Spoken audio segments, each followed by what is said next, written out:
Deixou um pouquinho de miopia nesse olho para poder ler de perto.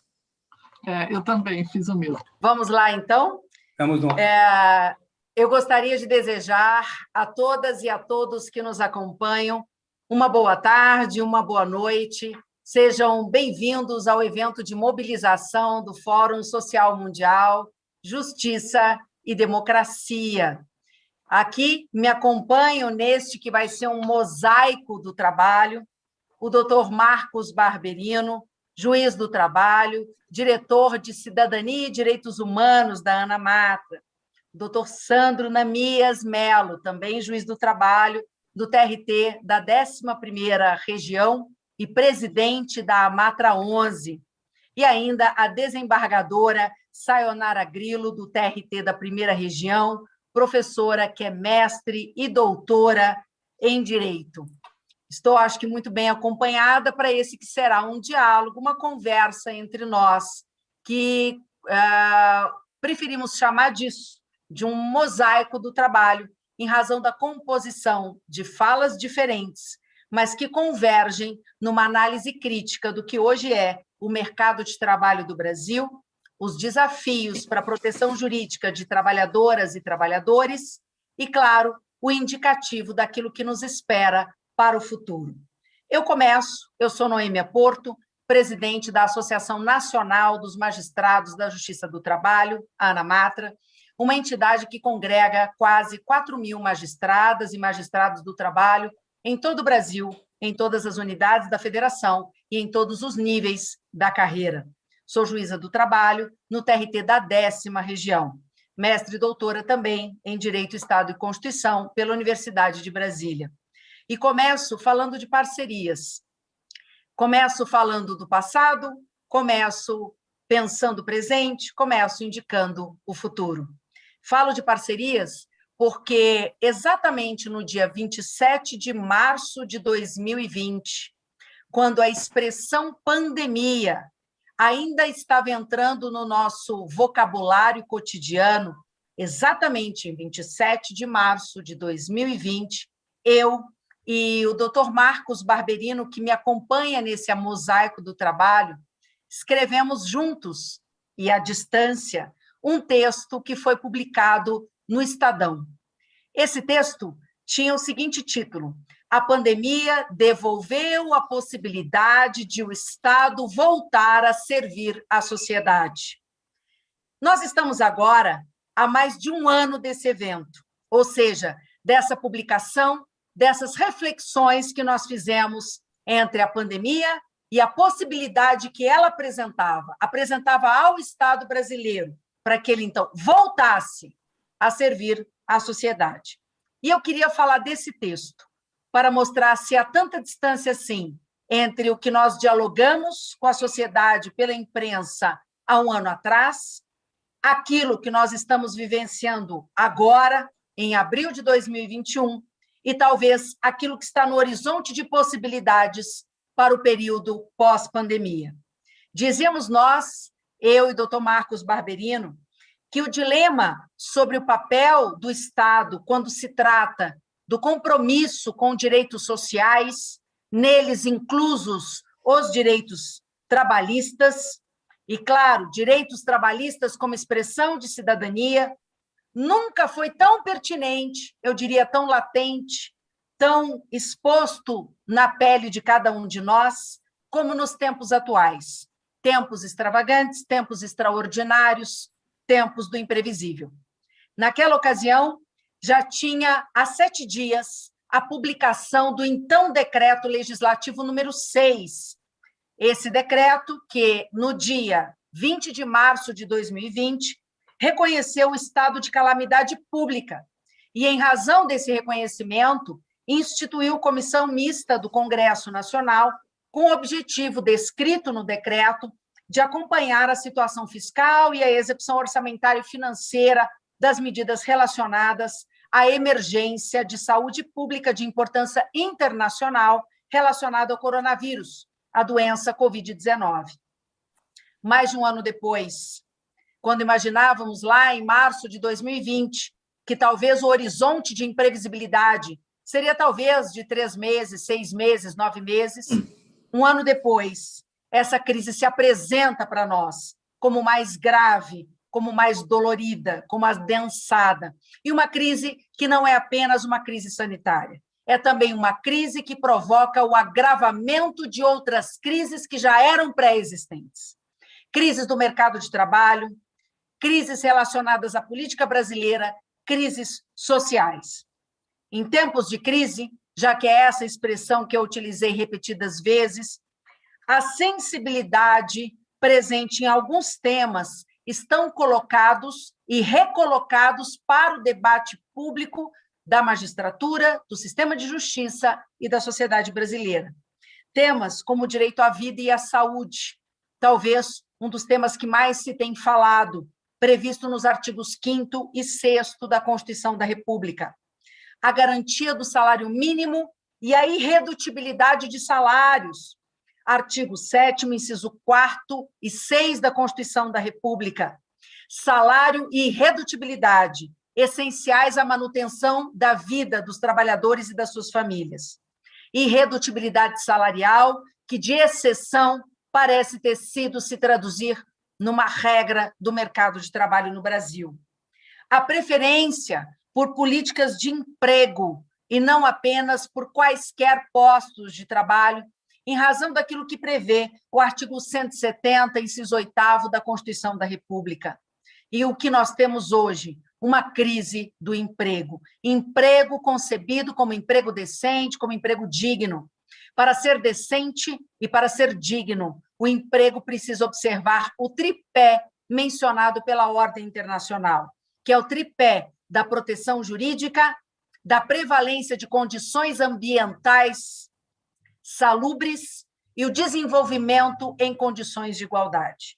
É desse emprego que se ressente o mercado de trabalho do Brasil. Falávamos no artigo sobre a sensibilidade que deveria existir quanto ao incentivo, com eliminação ou redução das obrigações administrativas, previdenciárias e tributárias e creditícias de microempresas e de empresas de pequeno porte, como indica o artigo 179 da Constituição da República.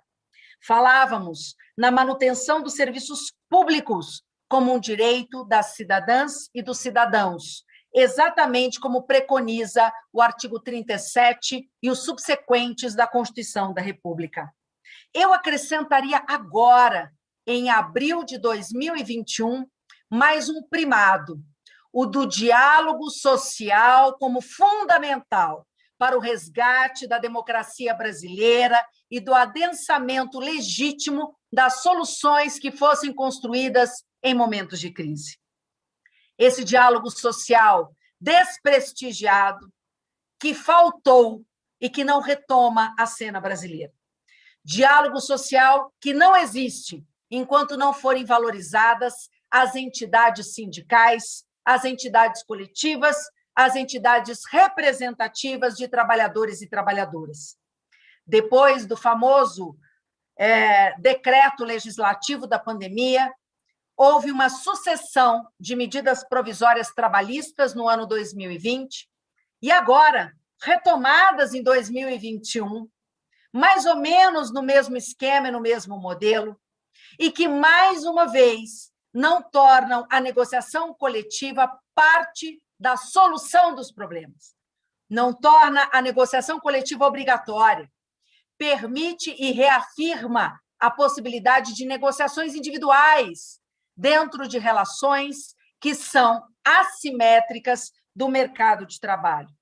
Não por outra razão, o decréscimo no diálogo social no Brasil faz com que nós estejamos, mais uma vez, na lista da Organização Internacional do Trabalho, entre os 40 casos mundiais de violação a normas convencionais.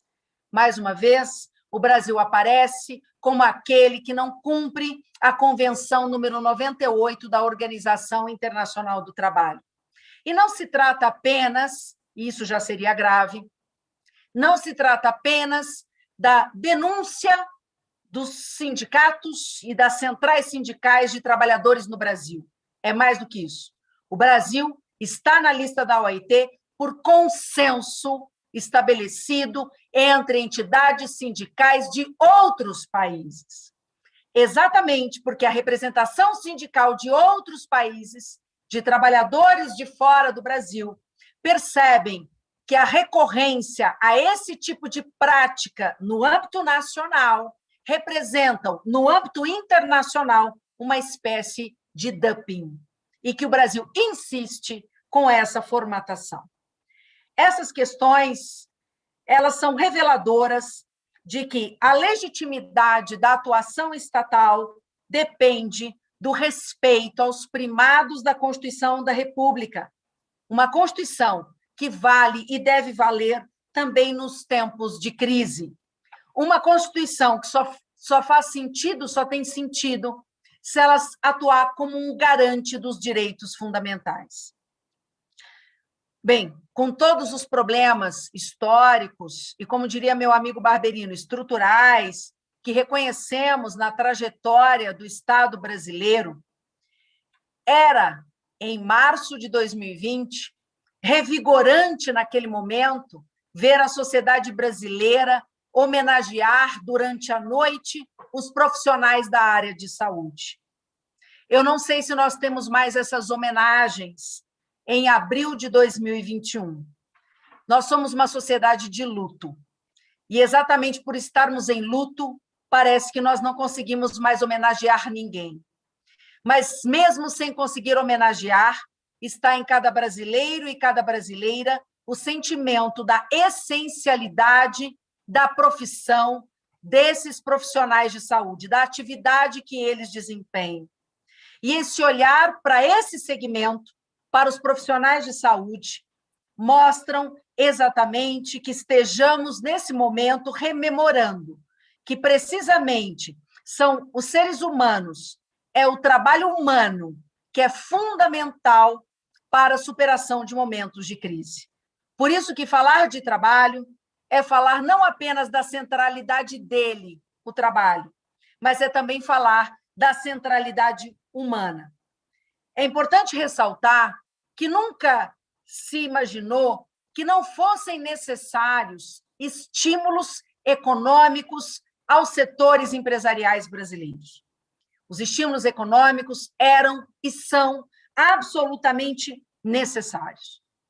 Mas, embora os estímulos econômicos sejam necessários, seria fundamental abandonar as seletividades das experiências brasileiras em que estímulo econômico não vem acompanhado da contrapartida da realização e entrega de postos de trabalho protegidos. Quando o estímulo à atividade econômica pelo Estado não tem a contrapartida concreta do estímulo a postos de trabalho protegidos, o Brasil flerta com a renúncia fiscal. E o Brasil não promove efetivamente o pleno emprego. Benefícios fiscais às empresas, que vez por outra aparecem nos debates públicos, sem que haja o cumprimento de metas de segurança no emprego, de metas de manutenção da renda do trabalho, são efetivamente um problema, porque não promovem o que seria necessário nesse momento, que é o dinamismo de milhões de empreendimentos que também dependem do aquecimento do consumo. A já longa estagnação econômica brasileira, uma estagnação que não é resultado exclusivo da pandemia, a pandemia apenas agrava esse problema, desestruturou o mercado de trabalho, lançou milhões de cidadãos e de cidadãs à economia informal e produziu uma quantidade inimaginável de desalentados. Essa situação impõe, nesse momento, debates como desse mosaico do trabalho para pensar medidas que pudessem ir para além do mercado formal, medidas voltadas, inclusive, no sistema de justiça, a pensar uma proteção jurídica plena que não dependa exclusivamente de elos de emprego. No atual contexto, elevar a eficiência e a segurança de determinados serviços, como serviços de logística, seria realmente importante para evitar a paralisia de outros serviços essenciais, notadamente na distribuição de bens e outros valores. Nesse contexto, chama atenção a questão das trabalhadoras e dos trabalhadores em plataformas virtuais. Trabalhadores que não são alguns, trabalhadores que são milhões, trabalhadores que demandam por um marco regulatório protetivo que não seja um meio termo, um marco regulatório protetivo que os reconheça como cidadãos e cidadãs trabalhadores, um marco regulatório protetivo que não imagine que trabalhadoras e trabalhadores de plataformas virtuais sejam outra coisa, senão que trabalhadores, porque nada empreendem, não têm, não carregam a liberdade necessária para chamar-se de empreendedores. Não há marco regulatório brasileiro nesse tema, a despeito dos mais de 100 a quase 100 projetos de lei tramitando no Congresso Nacional. E dos milhões a que eu me refiro, mais da metade apenas consegue viver disso que se tem chamado da economia de bico. Como ser uma economia de bico? Como ser uma complementação de renda, quando, na verdade, é a única renda para muitos trabalhadores e trabalhadoras que se arriscam na pandemia para essa prestação de serviço. Causa estranheza, mais de um ano depois, autoridades públicas divulgando e defendendo a possibilidade da redução de jornada com a consequente redução de salários mediante pactos a serem estabelecidos diretamente entre empregadores e trabalhadores, sem nenhuma mediação por sindicatos. Essa fórmula esteve em 2020. Ela não apresentou soluções satisfatórias e, como um verdadeiro déjà vu, ela volta em 2021 com as novas medidas provisórias. Bem, a todos que nos acompanham nesse mosaico, eu gostaria de dizer que a necessidade é de que nós possamos repactuar a Constituição da República. É ela que funciona e legitima na busca por soluções que possam ser soluções para todos e para todas. A fórmula constitucional, ela é iderrogável. E qual é a fórmula constitucional? É a fórmula constitucional que combina o valor social do trabalho e da livre iniciativa, e ela faz muito sentido antes da pandemia, em razão da pandemia, e para que nós tenhamos alguma sociedade igualitária no pós-pandemia. Agradeço por terem me ouvido e, participando desse mosaico, eu passo imediatamente a palavra ao meu colega, juiz do trabalho, Marcos Barberino. Muito bom, Noêmia, muito bom. Bom, boa noite, boa tarde, bom dia, que a gente não sabe quando a assistência vai nos dar o prazer de nos assistir, né? Mas é um prazer imenso estar com a Noêmia, a Sayonara e o Sandro aqui. Eu vou aproveitar esse gancho da Noêmia, que resgatou aquele texto, que eu acho um texto um tanto quanto profético até, que escrevemos há mais de um ano atrás, mas vou tomar uma outra seara, uma outra estrada. Eu vou tentar começar pelo fim, pela imaginação e pelo sonho, né? Antes de mais nada, eu queria fazer uma homenagem a uma frase que sempre me é muito cara, que é quando o antropólogo Claude Lévi-Strauss dizia que, ao estar no Brasil, era uma grande experiência existencial, porque, vivendo numa sociedade moderna, ele podia ver os tempos passados, né? E os tempos de sociedades primitivas, né? Se referindo naturalmente ao contato que ele teve com algumas tribos indígenas brasileiras. E por que estou dizendo isso? Porque, se eu fosse imaginar algo que gostaria de ver no Brasil, né? Porque parte dos pressupostos que nos trouxeram até aqui foram desmontados não só pela realidade da pandemia, mas pela própria mudança das relações geopolíticas no mundo, né? As condições que sustentaram a reforma trabalhista no Brasil e a eleição de 2018 e tudo aquilo que representa como forma de conceber sociedade, Estado e as pessoas, né? Me parece que foram bastante modificadas nos últimos tempos, né? Eu estou lembrando de Claude Lévi-Strauss porque nós, no Brasil, nós temos possibilidades muito curiosas, né? Nós, por exemplo, né, vivemos numa sociedade que ainda almeja o futuro e não fizemos ainda a infraestrutura própria do século XIX e do século XX. Então, nesse sentido, eu ouso dizer que o Brasil pode, né, com relativa facilidade, do ponto de vista ideal, claro, né, criar empregos que podem combinar o trabalho manual e a frequência à escola, o trabalho de média complexidade, o trabalho de alta tecnologia. Claro que esse em menor dimensão, afinal de contas, a gente não pode esquecer em que posição nós nos situamos na divisão internacional do trabalho e na divisão internacional do capital. Então, se não somos uma sociedade agrária, e não somos, também não somos uma sociedade da alta tecnologia e do alto conhecimento. Mas temos um pouco de tudo. E nos faltam coisas. Que coisas do passado nos faltam? Há um tempo atrás, eu fui fazer uma palestra em Minas Gerais e eu moro muito próximo dos 3 aeroportos de São Paulo. E eu escolhi ir pelo que, em tese, é o mais perto da minha casa, fica a menos de 50 quilômetros. Não é? Pois bem, mas aí vem o tráfego, vem toda a logística de São Paulo. Isso fez com que eu saísse às 6 da manhã de casa e só conseguisse chegar em Belo Horizonte perto do meio-dia. Não é? E o que faltou para mim para essa viagem a Belo Horizonte ser mais confortável? Uma infraestrutura, uma logística de transporte do século XIX. Faltou um trem.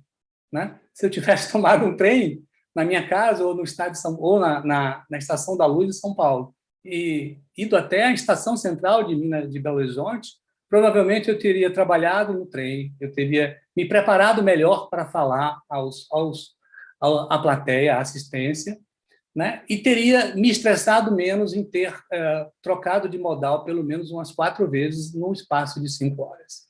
Então, o Brasil, de certo modo, né, é uma sociedade que hoje a gente pode olhar para ela e ver o passado.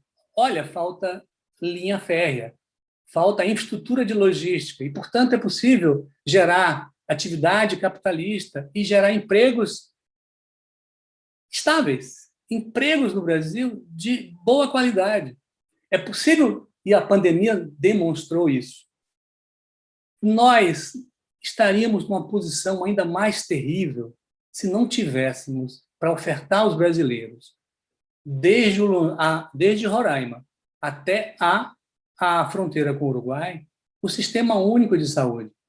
E o Sistema Único de Saúde é uma capilaridade municipal, estadual e da União que envolve o trabalho de milhões de brasileiros. Milhões de brasileiros. Basta pensar que uma das questões fundamentais para o desenvolvimento de qualquer país é oferecer certo nível de segurança a esta sociedade. Segurança sanitária, né? E por trás da segurança sanitária há a segurança ambiental e há a segurança do trabalho. Não se desenvolve segurança sanitária sem várias atividades que o Brasil potencialmente pode desenvolver. Não é? Vejam só agora, nós estamos com 3 pesquisas avançadas para produzir uma vacina nacional, né? Uma vacina nacional que pode servir aos brasileiros, servir a toda a América Latina e, quem sabe, servir a outros países do mundo todo, e principalmente aqueles com quem temos laços históricos, laços culturais e laços econômicos, por exemplo, a África. Então, há muita coisa a se fazer, olhando para o passado, que ainda não temos neste presente e não teremos no futuro breve. Mas isso só é possível se nós voltarmos a olhar para o trabalho como aquilo que ele é na sua essência. O trabalho é exatamente a complexidade da ação humana que torna possível toda a cultura. Tudo aquilo que a gente transforma, que a gente cria na nossa subjetividade, que a gente acha bom, perene, ou mesmo rápido, dúctil, tudo isso é fruto do trabalho humano. Só o trabalho humano é capaz de sustentar a saúde das pessoas que, neste momento, estão nas UTIs e nos leitos hospitalares. Só o trabalho humano é capaz de transmitir, inclusive, humanidade para quem está isolado há dias, às vezes há meses no UTI, sem poder contactar seus familiares. E nós passamos por isso aqui dentro da Ana Matra. Só o trabalho humano é capaz de regenerar a solidariedade e o espaço de convivência urbano. Se olharmos para as sociedades brasileiras, as cidades brasileiras, as grandes metrópoles brasileiras, nós veremos que elas são improvisos urbanizados. São verdadeiros acúmulos de pessoas e que precisam, não diria ser desmontados, mas ser redimensionados, porque, afinal, as cidades também, ainda vivemos todos nós, né, não sei se sob a ilusão, mas sob o gosto da luz da ribalta.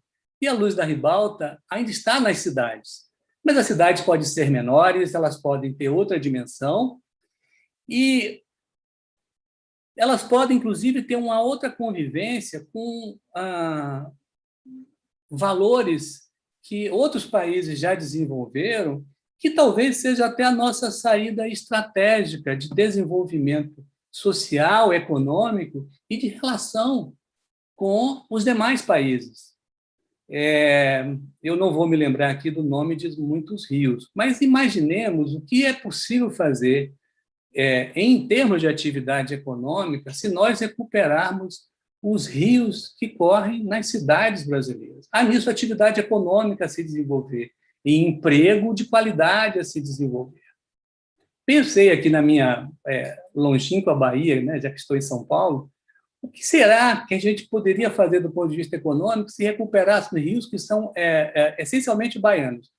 O rio Paraguaçu, que é um rio histórico, um rio da independência do Brasil, assim como o Riacho do Ipiranga, o Rio de Contas, que banhava a minha cidade, Piauí, lá no interior da Bahia, ou o Rio das Velhas, que compartilhamos com os mineiros, o Rio Jequitinhonha, que compartilhamos com os mineiros, todos eles rios assoreados ou maltratados pelo mau uso que nós brasileiros fazemos desse recurso. Recurso estratégico, recurso perene, recurso que pode nos inserir de modo distinto na comunidade internacional. Se nós deixarmos de vê-los como insumos a serem descartados, se não transformados em bens de consumo, e passar a vê-los como seres vivos, né? E ser vivo que serve a muita coisa, à atividade econômica e serve ao trabalho. Outro dia eu fui entrevistado aqui numa dessas atividades da Ana Matra, um correspondente internacional queria gravar uma entrevista, não sei se já foi publicada, ele ficou de me enviar, mas ele me perguntou uma série de coisas sobre a conjuntura do mercado de trabalho brasileiro, que a Noemi explorou em profundidade, né? Um pouco sobre as relações entre capital e trabalho no Brasil, e, ao final, ele me deixou livre para falar sobre alguma coisa. Aí eu perguntei a ele se eu poderia realmente poetizar um sonho, né? E aí ele disse que sim, e eu disse assim, olha, eu gostaria que o Brasil, nos próximos anos, né, recobrasse a sua capacidade de ser uma civilização pacífica e de sucesso. É uma aspiração, a gente não sabe se a gente realiza isso, mas aspirar já nos coloca num certo caminho. Então, eu disse a ele o seguinte, que seria muito bom que o Brasil, nos próximos anos, ao recobrar essa capacidade de se ver como civilização, pensasse em coisas, né, em estratégias que fossem estratégias mais sofisticadas. Essas estratégias sofisticadas envolvem, inclusive, como nós nos relacionamos com os demais países. Pense no seguinte, que efeito teria no mercado de trabalho brasileiro Se o Brasil, que já tem uma interação tão profunda com a China, mas é uma interação de fornecer insumos agrícolas e industriais para a indústria da China, se a gente, ao invés disso, aproveitasse essa crise e, além de desenvolver uma estrutura econômica de proteção sanitária aos brasileiros, que envolve atenção à saúde, envolve toda a indústria de fármaco, envolve toda a pesquisa acadêmica relacionada com o mundo da saúde, o mundo ambiental, se a gente aproveitasse e transformasse isso na nossa política externa, e nos relacionássemos para dar também aos europeus e aos americanos a possibilidade de que nós seríamos parceiros fundamentais no desenvolvimento de atividades humanas, de atividades econômicas, menos baseada nessa superexploração dos recursos naturais.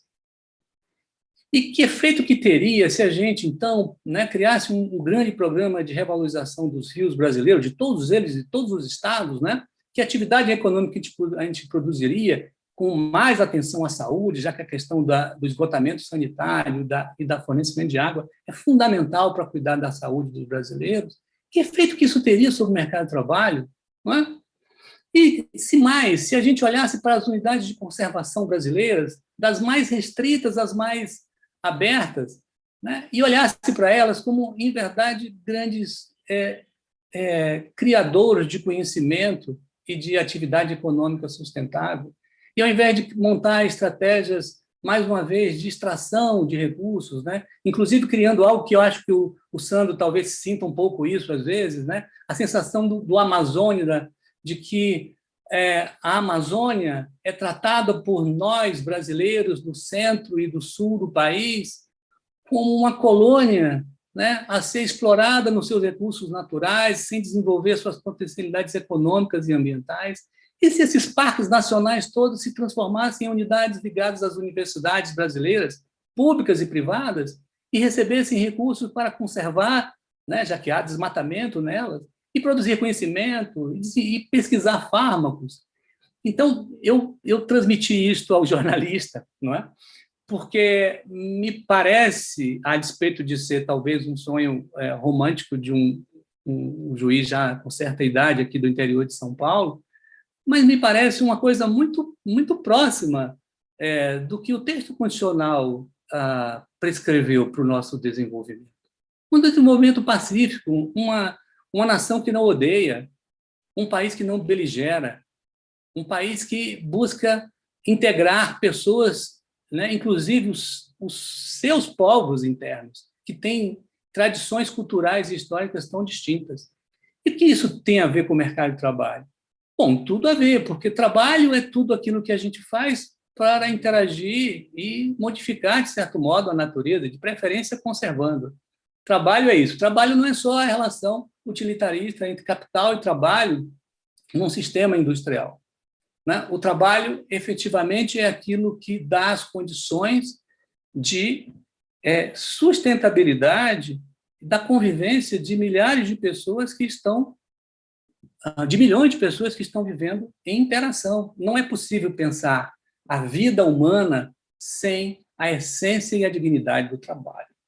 Bom, eu vou me despedir por aqui, porque eu acho que eu já esgotei aqui meu tempo regulamentar, e eu fico com essas provocações por enquanto. Um abraço a todos. Agora, para compor nosso mosaico, nosso querido amigo juiz Sandro Namias. Obrigado, Noêmia. Eu tenho que agradecer o convite generoso que me foi formulado para integrar esse mosaico e ao mesmo tempo que agradeço, quero declarar a minha amizade por Barberino e por Noêmia, esse contato muito agradável que eu estou tendo aí com a desembargadora Sayonara, Mas, além de sermos amigos, eu quero dizer, em especial para a Noêmia e para a Barberino, sou admirador dos dois, admirador pela conduta, pela inteligência, e pela forma como vocês se conduzem como juízes de trabalho, mas como pessoas que pensam direito do trabalho. Minha admiração Minha admiração também por doutora Sayonara. Bem, eu vou seguir aqui eu estou meio acelerado, viu, Noêmia? Então, vou seguir muito a linha do Barberino e me permitam fazer hoje umas provocações diferentes, né? Elas podem até parecer, em algum momento, provocações impróprias, né? Ou desconectadas com o que a gente está pretendendo falar, mas eu imagino que, ao final e ao cabo, vocês vão entender a logicidade. Essas minhas provocações, eu quero trabalhar em 3 eixos, né? A primeira reflexão é tratar, Barberino, dessa questão de meio ambiente versus fatores econômicos. Meio ambiente versus economia.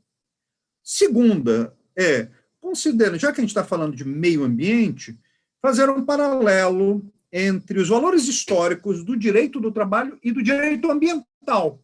Será que nós temos esses valores históricos, eles protegem alguma coisa em comum? Direito do trabalho, direito ambiental. E, por fim, se fatores econômicos, veja que a gente começou ali, meio ambiente e fatores, se fatores econômicos, eles autorizam ou podem autorizar algum retrocesso em conquistas desses 2 direitos, né? Vamos chamar de ramos autônomos, do direito do trabalho e do direito ambiental. Primeiro, a primeira reflexão, meio ambiente e fatores econômicos. De que meio ambiente nós estamos falando? Eu vou partir da premissa de um conceito unitário de meio ambiente. Inserir, considerando todos os seus aspectos, natural, artificial, cultural do trabalho, como já consolidado pela doutrina. E sempre com um viés antropocêntrico. Porque o homem é melhor, bonitinho. Não, mas ele é o primeiro elo e o destinatário final desse meio ambiente. Ele está no controle disso. E, do ponto de vista jurídico, o nosso direito ambiental, ele é antropocêntrico. Falar isso para uma turma ou para uma plateia de biólogos, né, é muito difícil, mas acho que não é a nossa plateia aqui, né? Então, o nosso viés é antropocêntrico. Bom, definido isso, nós temos que lembrar que tanto o direito ambiental quanto o direito do trabalho, eles têm um caráter, no seu nascedouro, um caráter protetivo. Ele vai proteger o quê? O bem ambiental, esse elemento ambiental. E aí, entendam, visualizem aí o homem nessa centralidade aí do bem ambiental. Então, é fauna, flora, mas o homem está ali nesse bem ambiental. Então, os 2 têm esse caráter protetivo. Bom, e aí, fazer um jogo histórico aqui, todos nós temos a percepção que, historicamente, né, e atualmente, a questão ambiental, Noêmia, e principalmente o elemento natural, fauna e flora, ela sofre uma pressão, né, por conta de uma abundância. Ou seja, se eu tenho abundância de determinado recurso ambiental, que eu digo quem está ali na possibilidade de usufruir daquele bem ambiental, ele meio que se sente na legitimidade, já que eu tenho muito, de usufruir, sem critérios, sem um mínimo de razoabilidade. Tem muito. Então, é aquela famosa síndrome da abundância. Eu tenho muito, eu desperdiço. Se eu tenho muita água, eu desperdiço. Vá lá em Israel, Barberino. Veja como eles tratam a água. É um recurso escassíssimo. Então, eles tratam com muito cuidado a água. Aqui no Brasil, como ela é maltratada, por conta da abundância. Aí, mas o que isso tem a ver com o trabalhador? Aí tem um elemento histórico. Eu estava conduzindo, Sayonara, um painel da Academia Brasileira de Trabalho, em que o Márcio Postman, dizendo assim, nós temos um excedente, um excesso de trabalhadores. É demais, é muito, e por isso a economia não consegue absorver, e aí, em determinado momento, você está dizendo, olha, não tem como absorver, tem que diminuir, só faltou dizer, tem que diminuir direito mesmo, porque é uma questão matemática, né? A economia não dá conta disso. Aí eu Claro, eu presidente, painel da mesa ali, né? Então eu tinha. Isso deu um fight até com com o debatedor, que eu tive que contornar. Bom, fight não foi bem o caso, mas aquela coisa de pensamentos antagônicos com elegância exposto, elegantemente exposto. Bom, então a gente lembra, aí volta a história tanto da abundância do direito ambiental, quanto a questão do direito do trabalho. O nascedouro, nascedouro ali dos primados de cuidado, de condições ambientais, e aí condições ambientais de trabalho, vamos falar de primeira revolução industrial, nós tínhamos abundância o que é de trabalhadores, abundância de trabalhadores e pouco emprego. E aí, nesse cenário, eu disse, olha, eu tenho muito trabalhador, pouco emprego. O que eu vou acontecer? Com isso, a lesão ao meio ambiente do trabalho, ou seja, extensas horas, extensa jornada de trabalho, condições as mais inseguras e inóspitas. Por quê? Quem quer, se você quer trabalhar, venha. E aí, como eu tinha essa abundância, por isso eu estou fazendo, parece meio desconectado, mas eu quero que vocês visualizem essas abundâncias. Como eu tenho muita coisa, eu estou legitimado a usufruir sem critério, sem proteção, sem um mínimo de zelo. E aí, tanto o direito ambiental quanto o direito do trabalho, eles são protetivos. Eles nasceram para proteger. Essa é a ideia, é de proteção do recurso ambiental, ainda que estejamos ali com foco, no microscópio, no homem trabalhador. Eu vou olhar aqui um desses aspectos do meio ambiente, que é o meio ambiente do trabalho. Então, aí vem o segundo questionamento, ou a segunda reflexão. Se eu tenho abundância, né, e aí, como eu disse, o meu mercado de trabalho, ou melhor, a economia, né, voltando, a economia, ela não consegue absorver esse excesso de trabalhadores, eu estou autorizado a defender aquela regra que nós ouvimos todos aqui, né? Menos direito, né?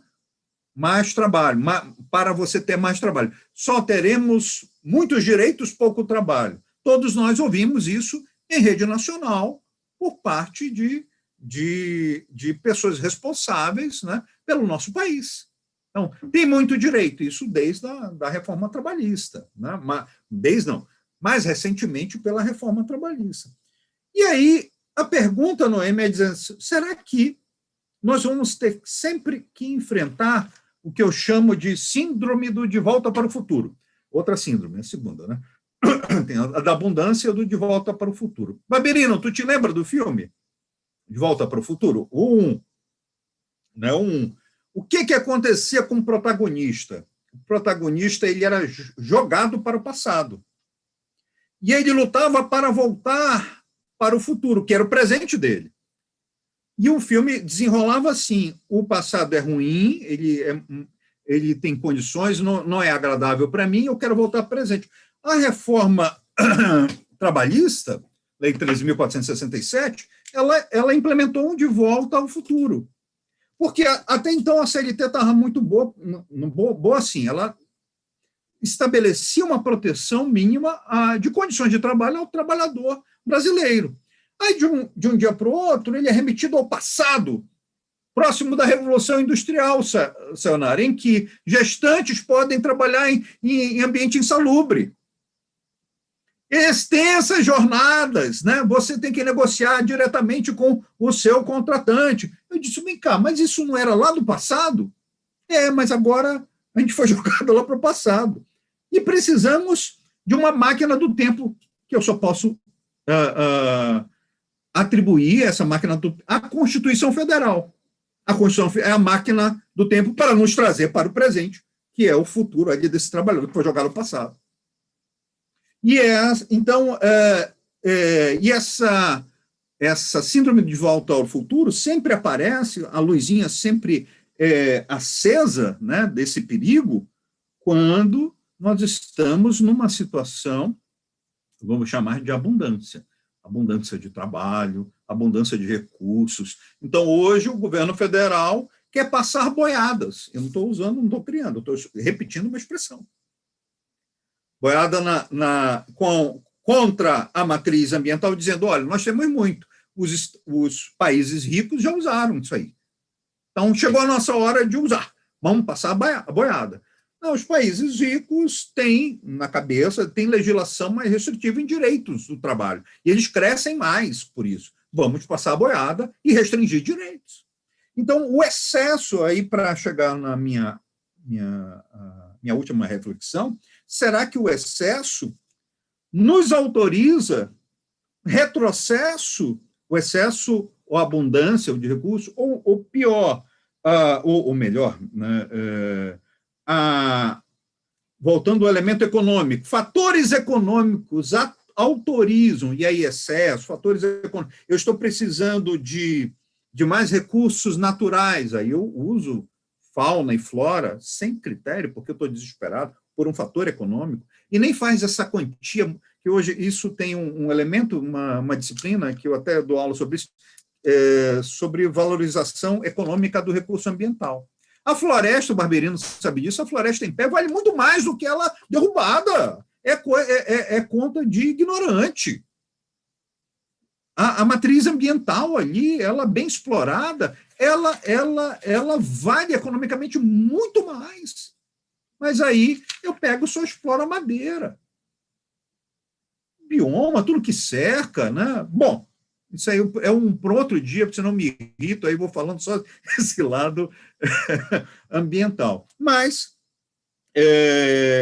será que a minha situação, o fator econômico, hoje a nossa crise econômica, que não é nova, da pandemia, ela já nos persegue há anos, mais agudamente, né? Há décadas, se a gente for falar um histórico brasileiro, me autoriza a sempre colocar em xeque direitos trabalhistas, ou até a matriz ambiental envolvendo tudo.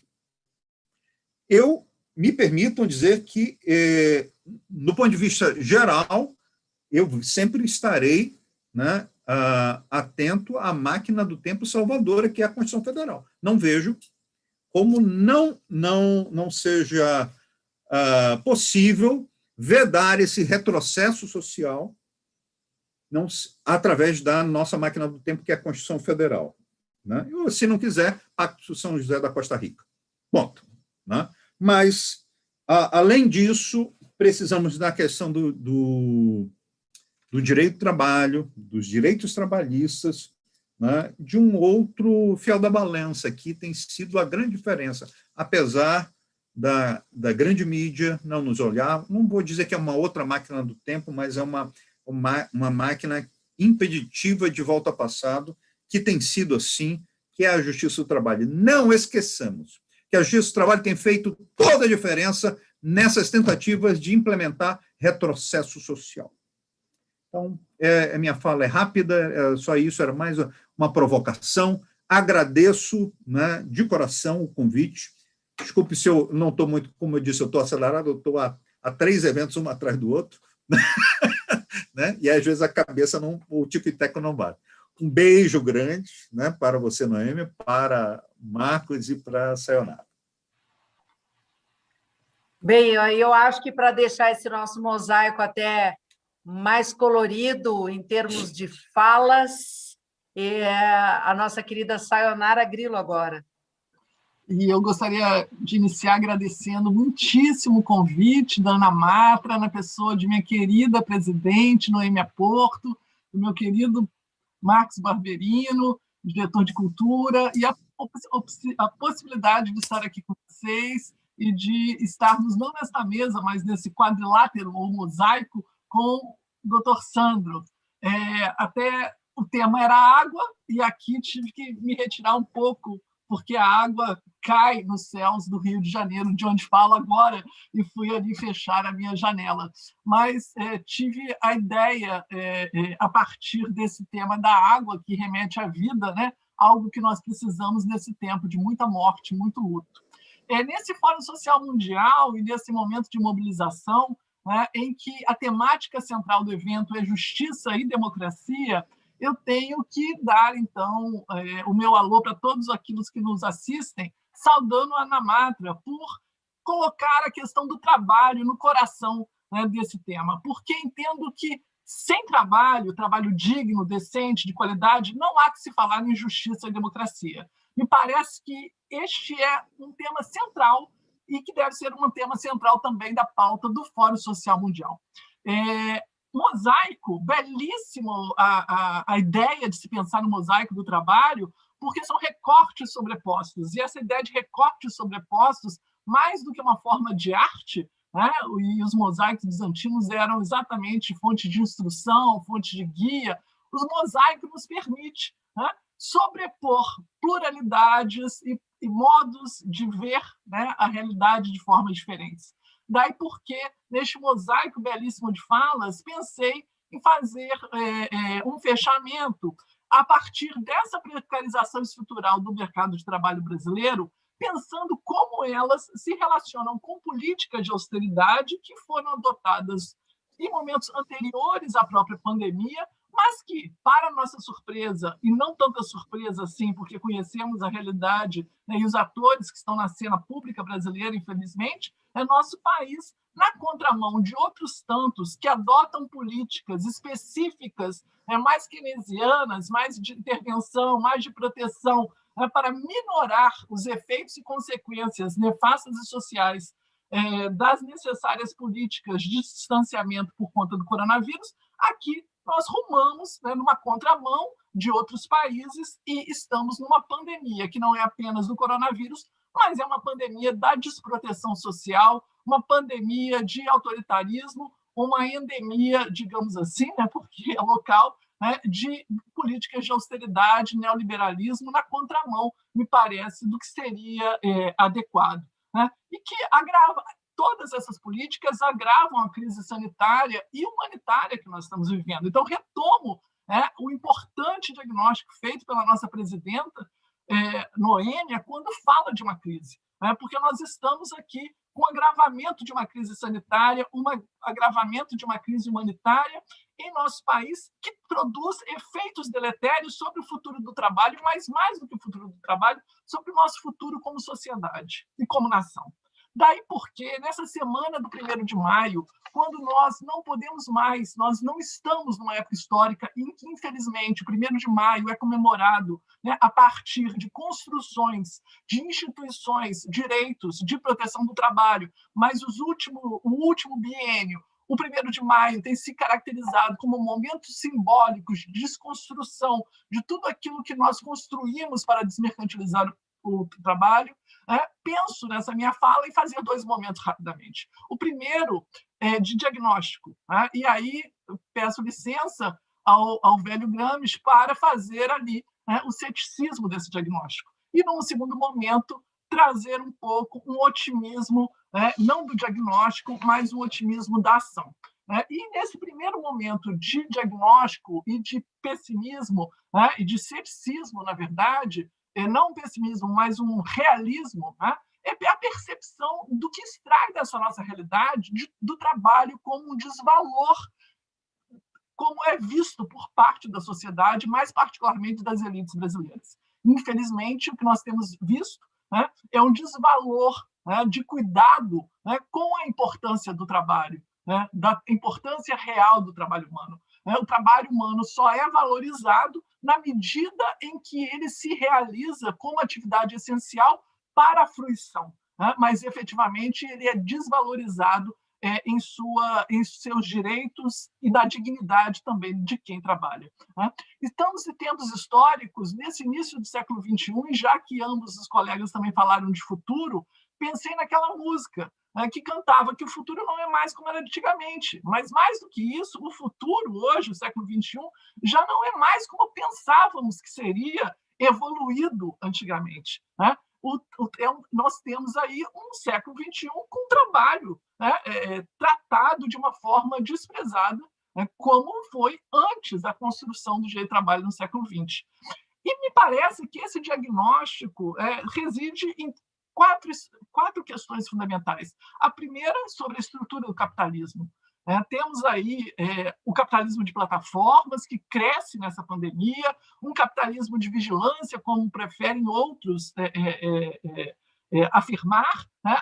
Um capitalismo com uma acumulação produtiva e de espoliação, modo de acumulação dessa produção por espoliação, mas o que temos aqui de verdade, embora uma sociedade muito abundante, como os colegas afirmaram, com abundância de recursos naturais, o fato é que o capitalismo promove uma distribuição desigual desses recursos materiais de poder, né, de tecnologia e dos recursos materiais também de vida que o planeta nos fornece. E, portanto, embora, né, nessa estrutura nós temos abundância, mas nós temos muita desigualdade. E o capitalismo virótico, né, para usar a expressão do Antunes, né, nos traz mais desigualdade. Um segundo aspecto é da conjuntura política e econômica. Né? A conjuntura política e econômica, no sentido mais largo dos últimos 40 anos, é uma conjuntura de neoliberalismo e que, portanto, né, seja definido como econômico, como societal, como normativo, todas as definições de neoliberalismo apontam para uma ideia de individualização, para uma ideia de uma liberdade excludente, para uma ideia de não compartilhamento de solidariedades, que é base para nós no direito do trabalho, e que aqui, entre nós, essa conjuntura política e econômica é reforçada por os detentores hoje da estrutura de Estado, que, na contramão de outros países, e aqui essa semana, quando o presidente dos Estados Unidos vem apontar um pacote, né, de incentivos econômicos, e um grande pacote de incentivos econômicos, e aqui eu chamo a atenção para o nome desse programa, né?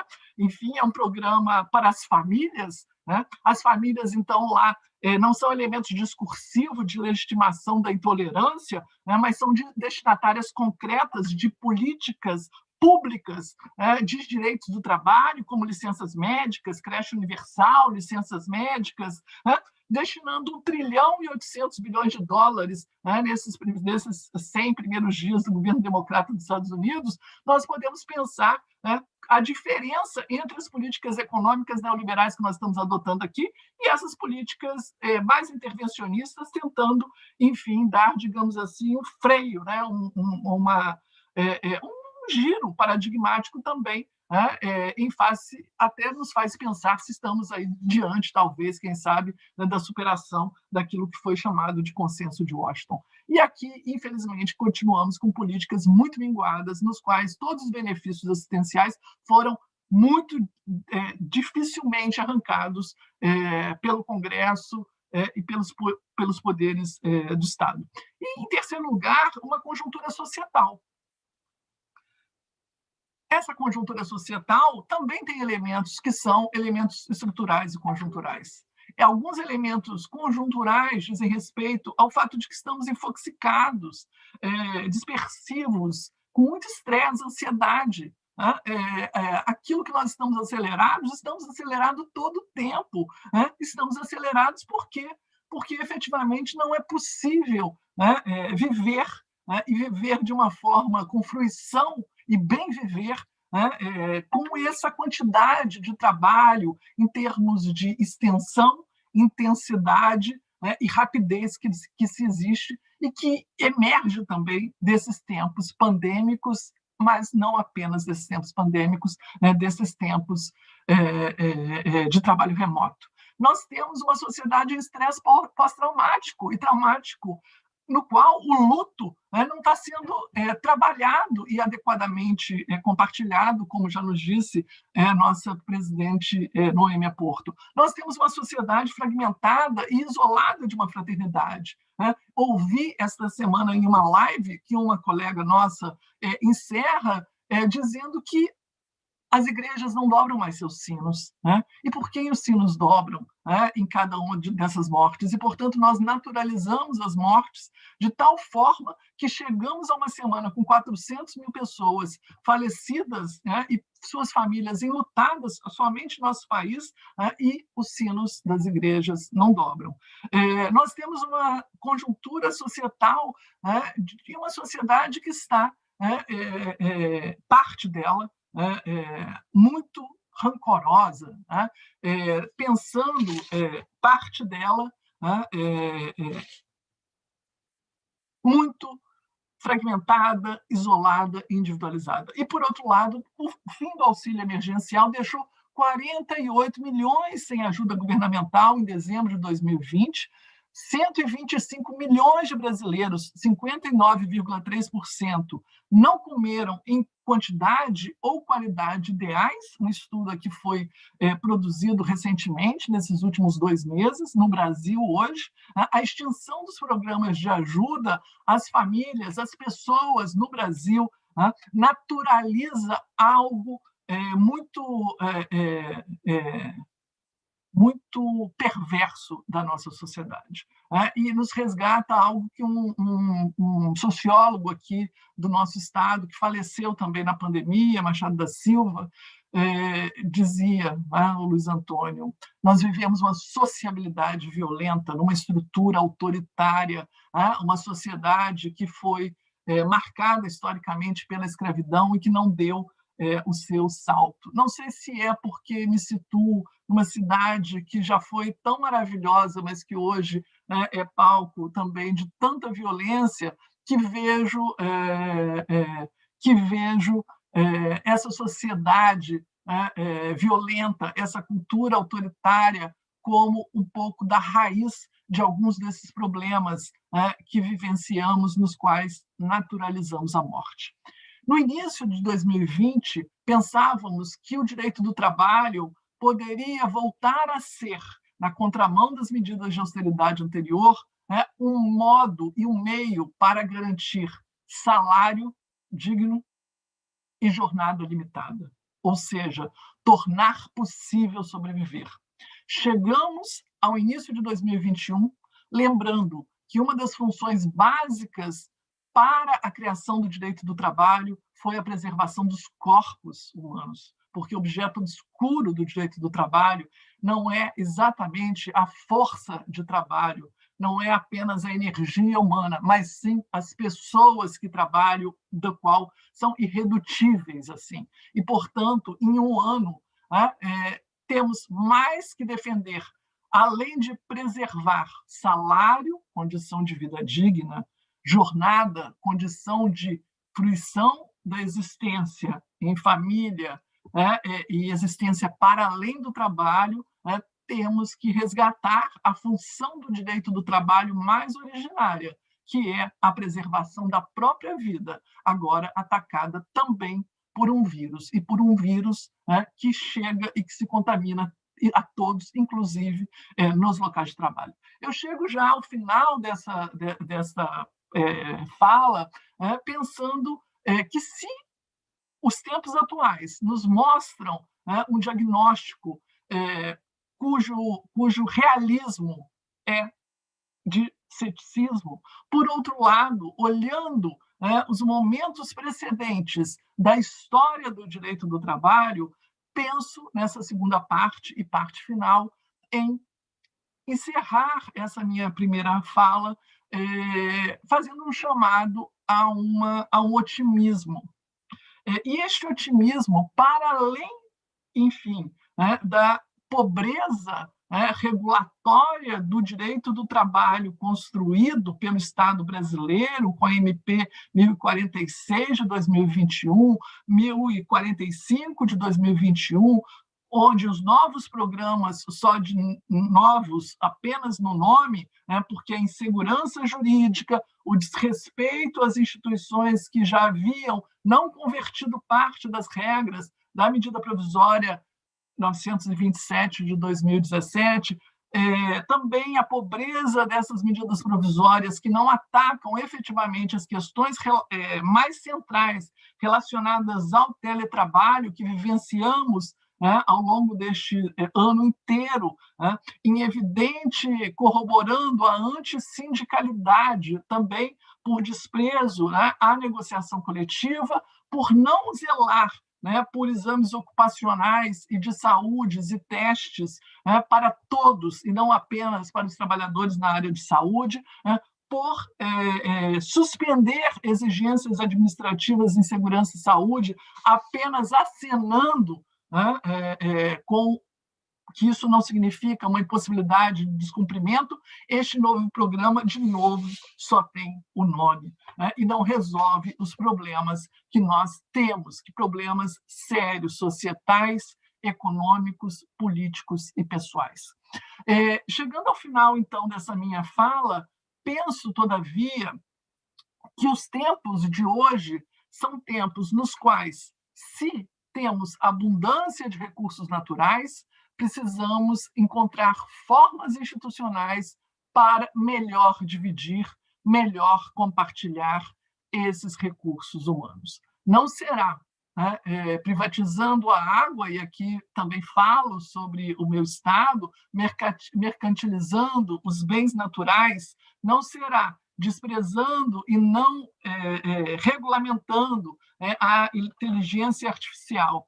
E aqui, sobre inteligência artificial, que é um dos temas presentes no debate das plataformas, peço licença para citar uma colega pesquisadora do Rio de Janeiro que diz que a inteligência artificial não prevê o futuro, ela prevê possibilidades de futuro. Não existe como fazer uma predição absoluta, embora as predições numa sociedade de vigilância sejam possíveis. E, assim, se não há uma possibilidade de predizer o futuro absolutamente pela inteligência artificial, se nós, pela nossa sociedade e nossa história, percebemos que, passada a Primeira Grande Guerra Mundial, com tantos mortos, o direito do trabalho sai, né, no Tratado de Versalhes, reconhecido o trabalho, que não é uma mercadoria e que, para a paz, é necessária regulação.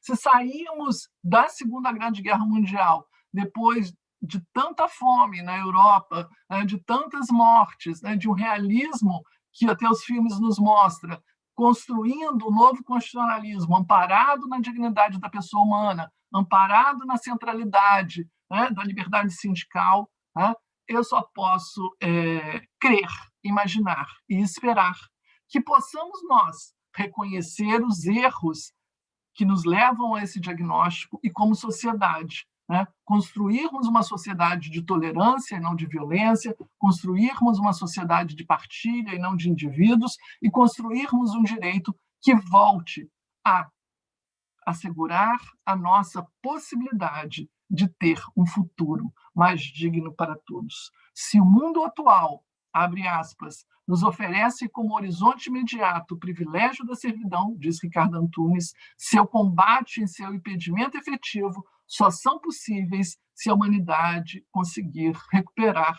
o desafio da emancipação. Fecho aspas. Espero que possamos, então, ter vida após a pandemia. Obrigado. E que seja uma vida com dignidade, né, minha querida Sayonara?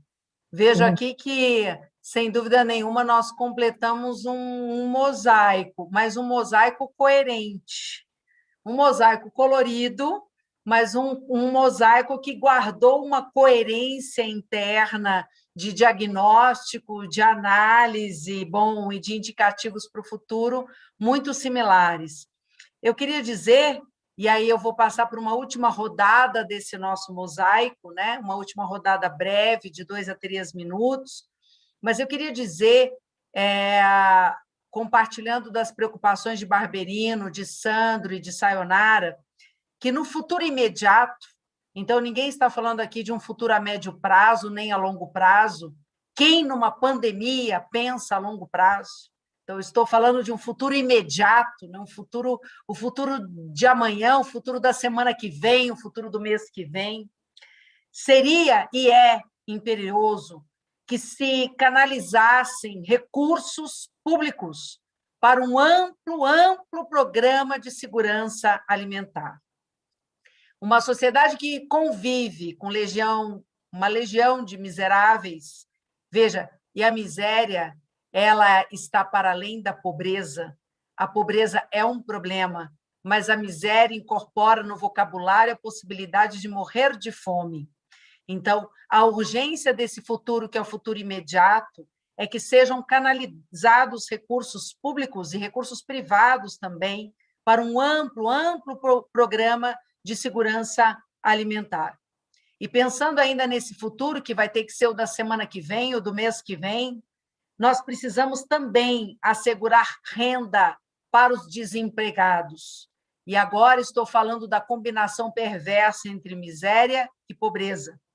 E assegurar renda também para os chamados trabalhadores por conta própria. Ainda que para um futuro que não seja imediato, mas seja a médio prazo, nós, especialmente do direito, os juristas, precisamos com seriedade discutir o que seria trabalhador por conta própria. Para além do nosso juridiquês, né? Para além dos nossos livros e dos nossos manuais, discutir com sinceridade como é possível essa ideia de trabalhador por conta própria. Mas esse é o futuro de médio prazo. O imediato é necessário garantir renda também para os chamados trabalhadores por conta própria. E o que esperar, meu querido Barberino, não é verdade, do Estado lá em março de 2020, e nos vemos aqui um ano depois pensando a mesma coisa. O que esperar do Estado brasileiro, o que esperar dos poderes constituídos, do Legislativo, do Executivo e também do Poder Judiciário. Ora, que cumpra o papel de servir à sociedade. Uma sociedade que é plural, uma sociedade que é heterogênea, uma sociedade que é desigual, uma sociedade de necessitados, uma sociedade enlutada. Então, o que se espera do Estado brasileiro é que possa servir a essa sociedade, que de homogênea não tem nada. E, claro, nesse sentido de servir a uma sociedade heterogênea, isso passa longe, longe da concepção de fazer uso dos frutos do trabalho como uma simples forma de entesouramento. É pensar que fruto do trabalho há de se converter numa dinâmica de cidadania. Com essas provocações, eu vou passar para a nossa rodada breve final, aqui 2 a 3 minutos, para a gente fazer, eu diria, como eu vou dizer, não sou tão entendida de mosaicos, mas para fazer aí o embelezamento final, né? Os pequenos recortes, o finalzinho do colorido, aquela pequena costura, para a gente deixar para o público de agora, o público que vai nos assistir depois, o nosso melhor nesse desenho do trabalho. Quero dizer, Sayonara, que hoje à tarde estou como Sandro. Eu já não sei mais qual é o link que eu estou agora, né? Mas hoje à tarde, numa entrevista, na gravação de uma entrevista, no último bloco dessa entrevista, foram em 3 blocos, os diagnósticos eram tão difíceis sobre o mercado de trabalho, e aí lá pelas tantas a jornalista me disse assim, mas será que nós vamos terminar o bloco apenas mostrando essa realidade difícil? Nós não temos nada para pensar em termos de esperança, que, claro, não seja uma esperança vã, né? Não seja uma esperança vazia. E aí, com muita sinceridade, quando ela perguntou isso, e antes de começar o 3º bloco, eu realmente abri um sorriso. Foi um sorriso muito sincero, e eu achei que não foi uma esperança vazia. Quando eu sorri para ela, eu sorri pensando nos 80 anos da Justiça do Trabalho. Porque não há como não integrar um sistema de justiça e acreditar nessa institucionalidade. Com todos os seus problemas, com todos os seus reveses, eu me lembrei que se a gente pudesse fazer uma linha do tempo da Justiça do Trabalho nesses 80 anos, talvez nós ficássemos impressionados e pertencendo a ela, envaidecidos, de lembrar que todas as vezes que a Justiça do Trabalho foi afirmada, fortalecida, engrandecida, coincidiu com os processos de redemocratização do país. Justiça do Trabalho e democracia sempre foram valores indissociáveis. Não é à toa que, na redemocratização de 1946, a Justiça do Trabalho se torna um ramo independente do Poder Judiciário dentro da estrutura constitucional.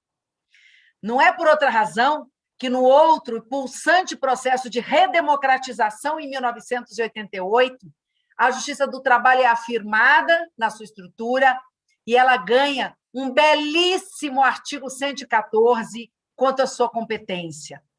Mas, naquele tempo, naquela redemocratização, ainda não tinha sido possível alcançar o nível máximo de profissionalização dos seus quadros internos, porque nós ainda tínhamos a representação classista. Mas uma rápida, eu digo rápida porque no direito é rápido uma década, numa emenda constitucional em 1999, houve a extinção da representação classista, reafirmando a profissionalidade interna do Poder Judiciário. E na reforma do Poder Judiciário, nós saímos de discursos da extinção da Justiça do Trabalho com outro belíssimo artigo 114 da Constituição Federal, afirmando a Justiça do Trabalho como uma justiça social, como uma justiça que se especializa nas relações de trabalho. São momentos pulsantes do constitucionalismo, num salto de 46 para 88, de 88 para 99, de 99 para 2004, em que todas as vezes em que se fortaleceu o sistema constitucional, a justiça do trabalho foi um elemento indissociável desse fortalecimento. Então, quando a jornalista no terceiro bloco olhou para mim, eu disse que sorria sinceramente, porque eu realmente acredito que dentro do sistema de justiça social, e a justiça do trabalho faz parte desse sistema, nós temos que olhar para o futuro e acreditar que nós temos um imenso papel de realização desses direitos fundamentais a cada narrativa, a cada caso, a cada possibilidade que nos chega nesse momento. E mais, nós temos que nos sentir desafiados a revisitar o artigo 114 da Constituição da República o tempo inteiro e saber que nós devemos respostas aos trabalhadores e às trabalhadoras, inclusive aos mais miseráveis, independentemente dos vínculos e dos contratos de emprego. Com essa que eu achei que foram 2, 3 minutos, mas eu sei que se me deixar aqui vai que vai. Barberino, meu amigo, para o seu recorte, para o seu colorido desse mosaico.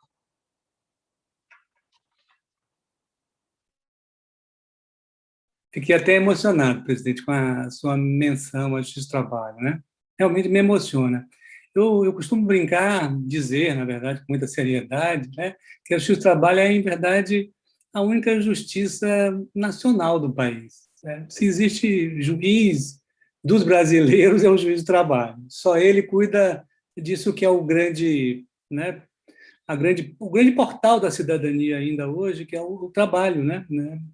Gostaria que não fosse, né? Gostaria que a sociabilidade do trabalho não fosse, ao mesmo tempo, liberdade e coerção ao trabalho, né? Mas, sendo assim, é importante que haja esse sistema de justiça nacional de homens estadistas que servem à comunidade jurídica, à cultura jurídica e à Constituição do país. Basicamente, pelo menos é isso que eu me dedico a fazer, né? Com toda a empatia que tenho ao trabalho e ao ser humano, não me dedico exatamente à pessoa que está no polo ativo ou passivo, né? É um ato de justiça à sociedade brasileira que a gente tem que praticar todo dia. Mas, como eu citei o Claude Lévi-Strauss no início, eu queria fazer uma homenagem a dois alemães bastante controversos, né? Hegel dizia que o Estado, né, é o elemento superior da cultura humana, né? Então, eu acho que muitas vezes os brasileiros, alguns pelo menos intérpretes do Brasil, acham que o Estado fundou a sociedade, né? E eu gosto de olhar nessa fase de Hegel exatamente o contrário, né? Dizer que o Estado será aquilo que a sua sociedade quiser que ele seja e conseguir que ele seja, né? Então, o Estado ele tem essa posição de reflexo da sociedade.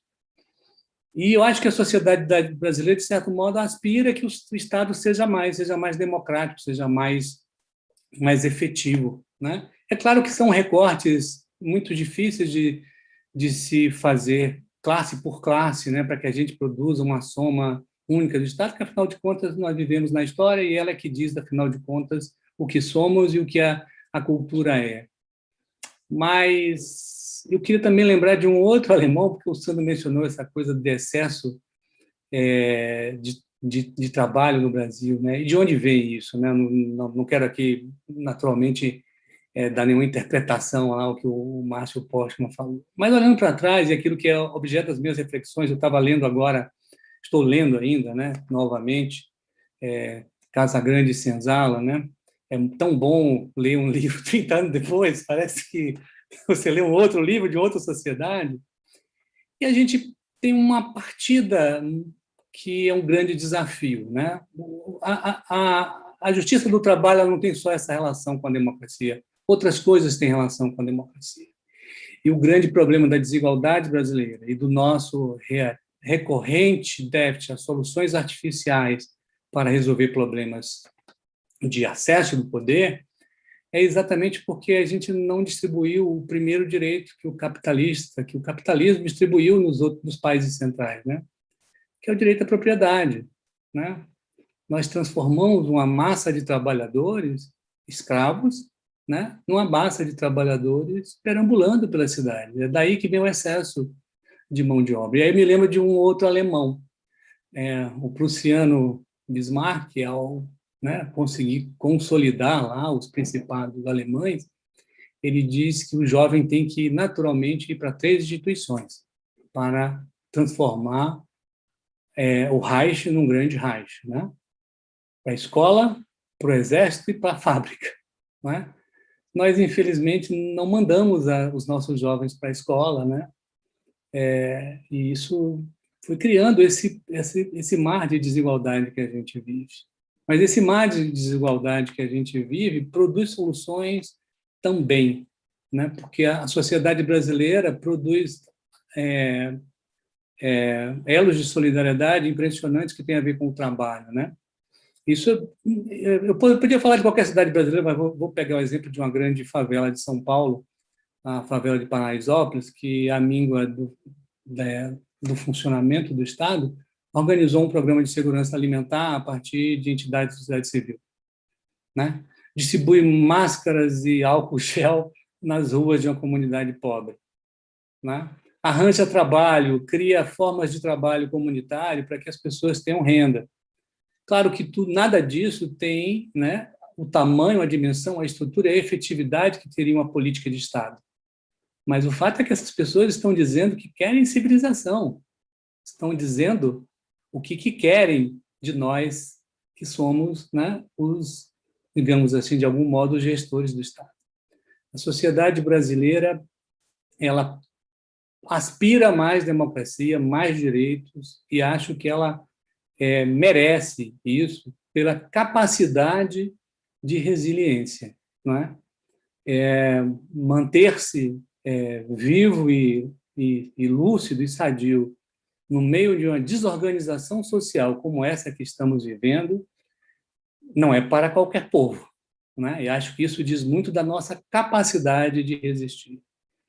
E resistir também é aquilo que está no centro do funcionamento do Poder Judiciário do trabalho. O que a gente faz é impor a lei.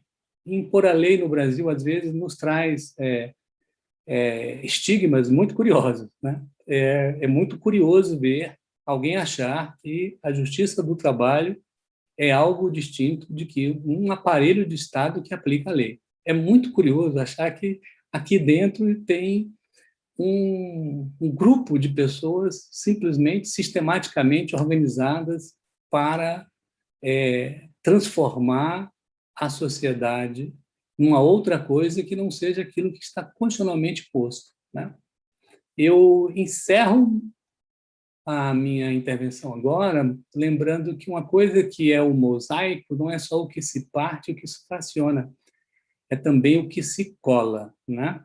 É o que a gente apreende. E a realidade é melhor apreendida quando a gente dialoga, quando a gente conversa. E foi um grande prazer para mim estar com vocês três, porque isso dá mais saúde ao viver e ao pensar. Era isso, presidente. Meu querido Sandro, está com você. Noêmia, Barberino, Senara, não só creio, mas a história mostra que situações adversas, situações de grande sofrimento, são janelas de oportunidade. Janelas de oportunidade. Às vezes, não se atravessam essas janelas, mas elas estão aí. Eu acho que, assim como acontece do ponto de vista pessoal, uma situação de sofrimento, e aí eu vou falar de dois elos, né, 2 pontos da pandemia. Quando você contraiu o vírus e, debaixo de uma bênção muito grande, você não foi vítima, mas sofreu muito com a doença em si. Foi entubado, houve um milagre estabelecido. Eu acho que você sai disso, no mínimo, reflexivo. Há uma janela de oportunidade para você mudar suas prioridades, reavaliar. O Brasil e o mundo estão nessa janela de oportunidade, de ver milhares de mortes, milhões do ponto de vista global, de ver sofrimento duro, ver sofrimento que não está só distante, está aqui do lado, porque todos nós, em maior ou menor medida, tivemos pessoas afetadas pela pandemia. Todos nós. Então, sofrimento não é só aquele sofrimento que nós nos acostumamos a ver da fome na África, da pobreza, né, do subdesenvolvimento. As pessoas amigas minhas da igreja, sofrem com fome, não é? Sofrem com fome. Então, é janela de oportunidade para mudanças. Quais mudanças boas? Espero que boas mudanças. Mudança de prioridades, né? E em especial para que todos aqueles legitimados para conduzir políticas públicas no nosso país parem, pelo amor de Deus, de pensar no seu umbigo, no que vai acontecer na eleição de amanhã. É essa a única... Enquanto as pessoas morrem aos borbotões, pelo amor de Deus, e pensar no coletivo. Enquanto o Barberino falava, eu disse, meu Deus, a Constituição ela tem esse viés tão bonito, apesar de valorizar a propriedade, ela vai falar de função social da propriedade. Então, não é absoluto, não é aquela coisa mesquinha. Então, esse olhar coletivo, e aí me permitam, eu acho que marca, é um salto, estou falando de oportunidades, ele é um marco do que está no coração de cada juiz do trabalho, de cada aplicador dessa justiça social mesmo, preocupado, porque eu não conheço outro juiz mais preocupado com o seu jurisdicionado. Não conheço. E conheço vários colegas, né? Eu me lembro, Barberino, quando a reforma trabalhista, né? E aí disse, a execução não é mais de ofício. Meus colegas, meu Deus do céu, e agora? Como eu vou fazer para pagar o reclamante? Enquanto os juízes de outras competências, e com toda a isenção fora, disse, você não pediu para executar, arquive-se, né? E enquanto nós, juízes do trabalho, disse, meu Deus, como eu faço para tornar efetiva aquela minha decisão, que reconheceu direitos. Então, eu volto à fala aqui de Noêmia, né? Disse, eu acho que apesar de nós termos, nos últimos anos, apanhado, nós que eu falo é a justiça do trabalho mesmo, e o direito do trabalho, apanhado, né? Como aquele cão sarento, né? Sai daqui, não gosto de você faz mal, né? E a gente está ali, pertinho, diz, não, mas eu estou aqui, eu vou ajudar, eu te protejo, mas como? E aí aquele que a gente mais ajuda não tem um lugar de fala, né? Forte, que a sua voz, ou até não tem a percepção da ajuda a diferença que a gente faz na vida dele. A gente que eu falo, a justiça trabalha. Não tem a percepção. É aquela coisa você mora no Rio, Sayonara, o Cristo Redentor está sempre lá, né? Diz, sempre vai estar lá. não valorizo. Está ali, nunca fui, conheci muitos cariocas que nunca foram ao Cristo, e eu, o amazonense, chegou lá e digo, eu quero ver o Cristo, valorizo, né? Eu quero ver o Cristo. E a justiça do trabalho está ali, o trabalhador acha que sempre vai estar lá, e não vê que a gente tem que se defende até por ele, não por nós. Quantos colegas aí me permitam, eu sei que vai ficar gravado, mas eu vi de uma geração mais moderna da magistratura, quando da enésima ameaça de extinção da justiça do trabalho, disseram, vou ficar em disponibilidade, pena que vai ser proporcional, né? Eu digo, aí você que vem de uma velha guarda aqui, não sei que ano, eu ingressei em 94 na magistratura, e a gente ingressava vocacionado, eu quero fazer parte dessa justiça, eu quero fazer a diferença. Hoje, nem tanto. Isso para ser suave, tá? Hoje, nem tanto, para ser suave. Então, acho que nós temos a possibilidade, né, talvez tenha que piorar um pouquinho mais, talvez, para melhorar. Melhorar o quê? É essa visão do coletivo, essa visão da importância de se proteger o trabalho, o trabalhador, essa importância de valorização e de não um reconhecimento, nós não precisamos de tapinha nas costas, mas um reconhecimento estrutural, constitucional e da importância da justiça do trabalho, como esse elemento de garantir que esse sofrimento nos conduz a uma boa mudança. Essa janela de oportunidade esteja aberta, mas seja uma mudança, porque a janela de oportunidade para mudança, e a mudança pode ser qualquer uma, mas esse fiel da balança sejamos nós, para que a mudança ela seja boa. Não só nós, mas a sociedade como um todo. Então, assim, eu findo com a sua fala, Noemi, assim, eu findo com esperança que todo esse sofrimento pelo qual nós estamos passando, e ainda não há um indicativo de que vamos sair dele. Ontem perdemos um ministro do TST, pelo amor de Deus. Ministro de um tribunal superior, com 63 anos, jovem demais. Né? E eu não vou nem falar o que eu falei para a Noemi, mas jovem demais. Né?